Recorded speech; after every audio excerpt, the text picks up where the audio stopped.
Hai, Assalamualaikum. Jutaan orang bahkan tidak menyadari bahwa Mesir selain disebut sebagai negeri para nabi, juga disebut sebagai negeri seribu menara. Berlatar belakang negeri yang penuh dengan sejarah kejayaan Islam, Mesir telah melalui beragam dinasti besar selama ratusan tahun lamanya.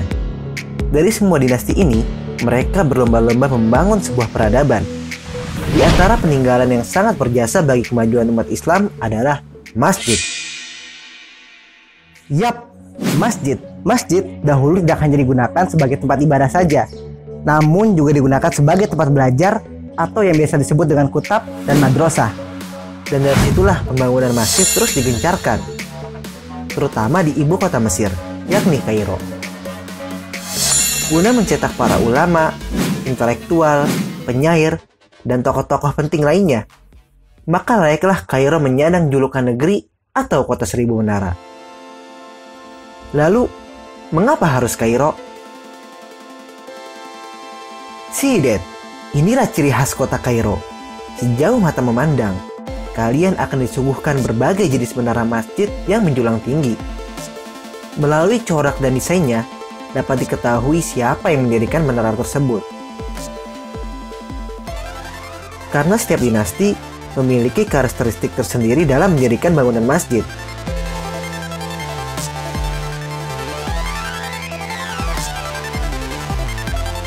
Kita bisa bayangkan ketika waktu sholat tiba, menara masjid akan bersaut-sautan satu sama lainnya.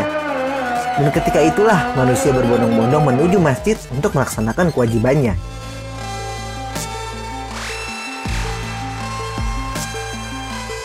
Uniknya, menara yang mudah ditemui di kota ini bukan hanya menjadi simbol masjid saja, melainkan simbol tempat peribadatan umat Kristiani dan Yahudi.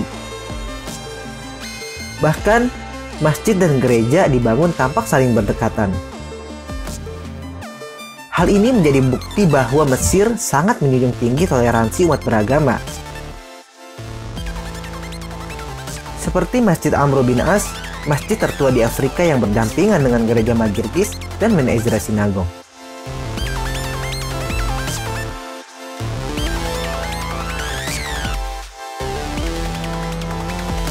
Jadi, itulah alasan kenapa Mesir disebut sebagai negeri seribu menara.